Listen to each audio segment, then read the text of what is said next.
di dalam surga, sungguh kami bersyukur. Engkau memberikan nama di atas segala nama dalam kehidupan kami, sehingga kami boleh menyerukan nama Yesus yang mengatasi segala sesuatu. Kami bersyukur karena masa-masa ini Tuhan, masa tahun keajaiban yang Kau berikan kepada kami. Biarlah kemuliaan-Mu Tuhan turun dan memenuhi seluruh bumi Indonesia ini, kota kami dan keluarga kami. Kami mengucap syukur Tuhan, karena kemuliaan-Mu Tuhan yang akan menyembuhkan bangsa ini, menyembuhkan akan kota kami, memberkati bangsa ini, memberkati akan kota kami, memberkati akan keluarga kami. Terima kasih Bapa, kalau kami boleh percaya dan kami boleh berkata-kata, biarlah nama Tuhan dipermuliakan. Dalam nama Tuhan Yesus Kristus kami mengucap syukur dan berdoa. Amin. Shalom saudara-saudara, saya akan ada lanjutan daripada yang lalu. Kita akan sama-sama belajar tentang doa ya. Kita tahu bahwa doa itu membawa turun akan kuasa dan kemuliaan Tuhan untuk memenuhi kebutuhan yang mendesak dari dunia ini. Apa yang menjadi kebutuhan dunia, semua kita tahu karena kita ada di dunia ya. Nah, setiap keterbatasan pikiran, seperti yang lalu saya katakan, setiap keterbatasan pikiran kita itu harus dijebol dan dihancurkan waktu kita berdoa. Karena ini menghalangi doa kita untuk memberi dampak. Kalau kita menggunakan pikiran kita yang terbatas, mestinya kita berdoa apa gitu ya. Terus dibatasi dengan pikiran kita, nggak mungkin, tidak akan terjadi. Oleh karena itu kita belajar untuk berdoa seperti yang firman Tuhan katakan. Kalau kita tahu di dalam Kejadian 4 ayat 10, firman Tuhan berkata, firman-Nya, apakah yang telah kau perbuat ini? Darah adikmu itu berteriak kepadaku dari tanah. Darah adikmu itu berteriak. Jadi berseru ya. Terus lihat di Ibrani 12 ayat 24. Dan kepada Yesus pengantara perjanjian baru dan kepada darah pemercikan yang berbicara lebih kuat daripada darah Habel. Darah Habel berteriak, darah Yesus lebih lagi berteriak. Kita sudah menerima akan darah Yesus sehingga kita ini menjadi orang-orang yang sudah dibenarkan. Yesus ada di dalam diri kita dan kita sudah lahir baru. Ya. Maka kita sebagai orang percaya yang sudah diberi benih iman harus menyerukan iman kita. Iman kita harus diserukan. Ketika kita berdoa, kita harus berdoa dengan iman. Berdoa dengan iman, deklarasi dengan iman.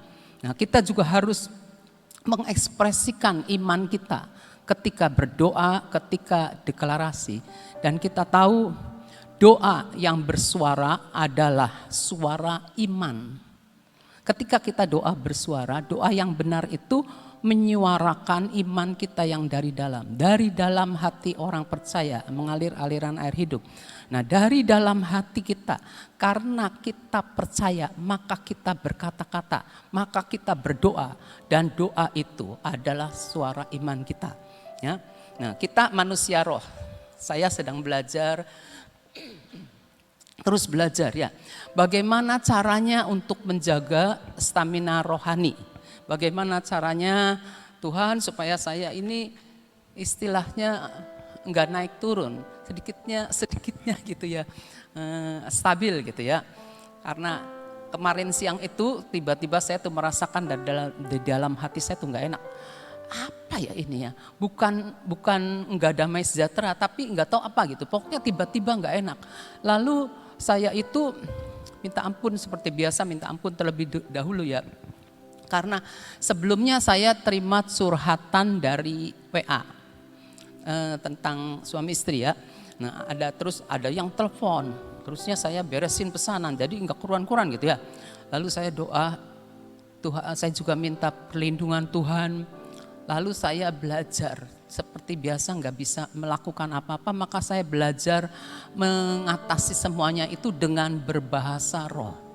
roh itu menolong kita untuk berdoa kan. Kita nggak tahu apa yang doakan, kita nggak tahu apa yang terjadi, tapi roh yang Tuhan taruh dalam kita itu menolong kita. Jadi saya berdoa.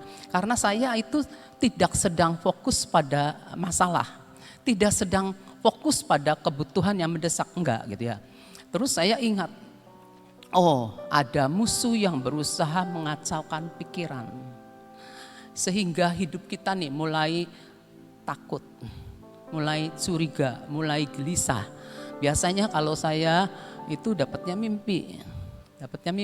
Tapi kali ini kok nggak enak gitu tuh ya. Lalu saya berdoa. Nah beberapa kali akhir-akhir ini saya ini ngalamin insomnia, sulit tidur gitu ya. Tidur sih awal, tapi cuma 1 jam karena saking, nah ini ngantuk, buru-buru saya tidur, lalu cepat-cepat tidur. Bangun cuma sejam kemudian bangun dan melek terus sampai kira-kira jam 3. Beberapa kali saya mulai mikir ya, saya nggak boleh seperti ini, nggak boleh yang biasain seperti ini. Terus saya mulai sekarang saya duduk, saya keluar dari kamar, saya duduk. Kemudian saya mulai diam, saya muji, saya nyembah Tuhan, lalu baca firman, bersyafaat, terus saya minta Tuhan untuk selidiki hati dan pikiran saya kalau ada hal-hal yang salah gitu ya. Terus saya itu mulai memperkatakan firman yang Tuhan berikan. Jadi ketika kita itu berdiam diri di hadapan Tuhan, tiba-tiba ada firman yang Tuhan ingatkan, lalu saya perkatakan firman itu. Terus perkatakan lagi, sehingga masuk dalam pikiran saya, mengubah cara berpikir saya, memperbarui akal budi saya. Jadi seperti dulu saya pernah diajarin begini saudara, seperti sapi kalau makan rumput, dikunyah kayak masukin, keluar lagi, memamah apa namanya, ya seperti itu gitu ya, dimasukkan lagi terus keluar. Nah seperti itu ya saudara. Nah terus saya perkatakan perbarui akal budi saya. Nah terus saya merasakan atmosfer sudah mulai berubah. Ya, seperti yang Amsal 18 ayat 20-21. Perut orang dikenyangkan oleh hasil mulutnya, ia dikenyangkan oleh hasil bibirnya. Hidup dan mati dikuasai lidah, siapa suka menggemakannya akan memakan buahnya. Apa yang kita gemakan, apa yang kita keluarkan dari mulut kita, kita mendengar, kita mendapatkan iman, kita diingatkan, kita diperbarui akal budi kita akan makan buahnya. Jadi kita terus memperkatakan. Nah ada kalanya waktu berdoa, ini saya share tentang pengalamannya. Ada kalanya waktu berdoa nih, berdoa dalam bahasa roh maksud saya. Dari dalam ini hati nih, tiba-tiba suara kita berubah. Intonasi nada bicara kita nih, nada doa kita berubah. Saya ingat Pak Yusak ngomong gelinding wae. Ya saya juga mau gelinding wae, wis ngeflow. Pokoknya kan nggak ada orang. Kalau di rumah kan nggak ada orang gitu ya. Bisa waktu doa pribadi gitu nggak ada orang ya. Saya belajar ngeflow gitu ya. Ngeflow Tuhan ngomong. Seperti yang di Roma 8:26 ayat terakhir. Demikianlah juga Roh Kudus membantu kita dalam kelemahan kita. Sebab kita tidak tahu bagaimana sebenarnya harus berdoa. Tetapi Roh sendiri berdoa untuk kita kepada Allah dengan keluhan-keluhan yang tidak terucapkan. Nah, waktu tahun-tahun yang lalu ketika tim doa syafaat berdoa, nah saya belajar dari situ, dari tim. Jadi belajar itu dari timnya. Nah, doa gitu ya, kan syafaat seseorang, masalah pribadi seseorang didoakan. Terus kita langsung berbahasa roh, terus sampai akhirnya Tuhan kasih beban doa gitu ya kepada kita, kasih beban pada kita. Terus kita nggak tahu apa masalahnya, jadi kita terus doakan. Nah itu mengubahkan nada, intonasi suara kita waktu berdoa.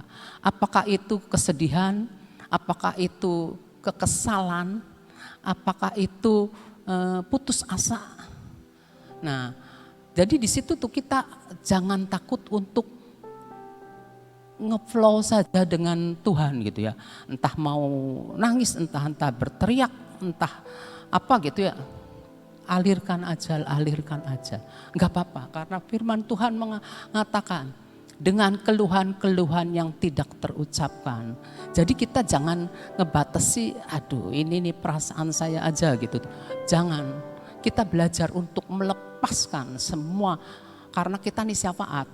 Jadi gini, misalnya pernah kejadian gini, ada seorang anak didoakan. Saya nggak tahu masalah anak itu apa. Ini dalam tim doa PW. Nah, ketika didoakan, tiba-tiba ada yang menangisi terus doa sampai jebol ya, udah jebol sudah. Setelah itu orangnya kan pergi, penasaran kan, pengen tahu sebenarnya ada apa. Benar itu sedang ngalamin begini gitu. Jadi kan kita semangat, berarti benar. Ada lagi doain seorang yang tua, orang tua nih, mama gitu ya, doain. Nah terus tiba-tiba ada perasaan tentang orang itu, dialirkan. Jadi beban orang itu yang kita doakan dioper ke kita sama Tuhan, kemudian kita doakan sampai jebol. Seperti itu, kita harus belajar berdoa syafaat. Seperti itu, masuk dalam dimensi yang baru. Seperti yang kemarin Selasa diibadahkan, dikatakan masuk dalam dimensi baru. Jadi dalam doa pun kita harus belajar masuk dalam dimensi yang baru ya, belajar seperti itu.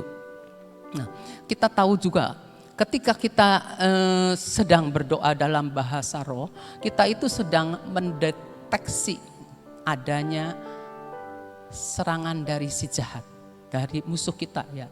Adanya istilahnya di ruangan ini ada yang gak benar, kita doakan.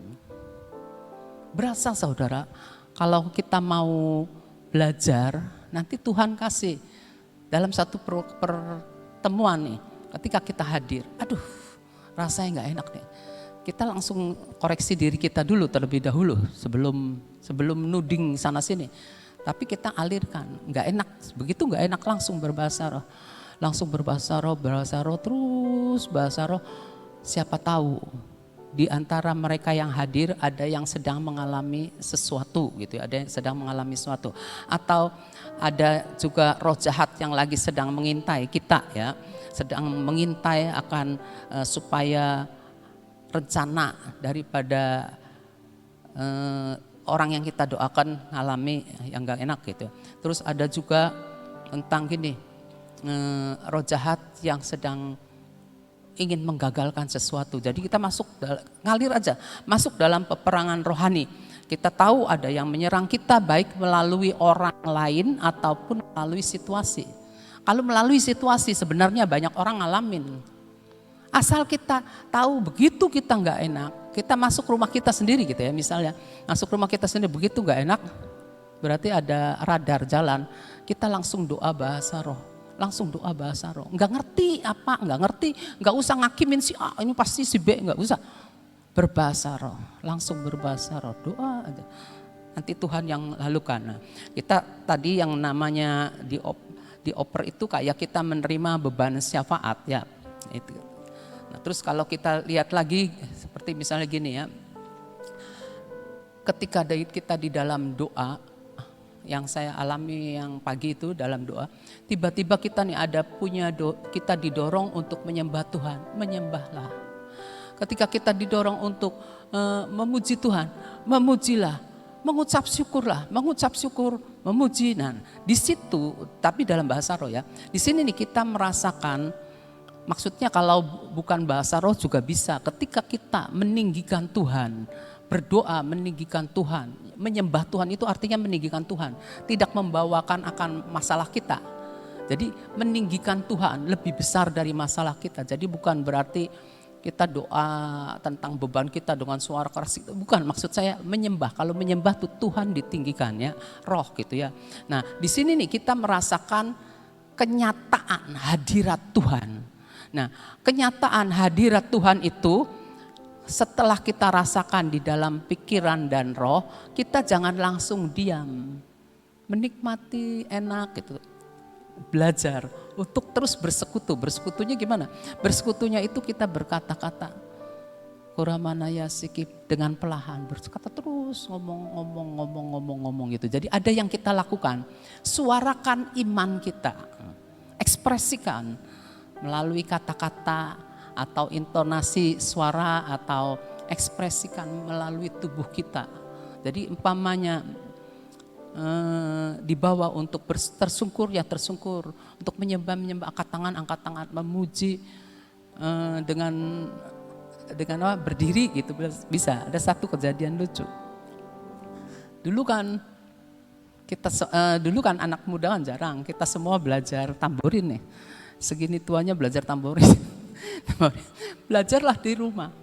Sambil muji, sambil nyembah, sambil keprak-keprak tamborin di kamar gitu ya. Puter-puter kayak gitu ya. Pikir-pikir ya, nadanya nih enggak sesuai sama lagu yang dinyanyikan. Tapi sudah belajar ya. Soalnya saya ingat satu hal, ketika kita menepuk akan tamborin kita, setan itu lari.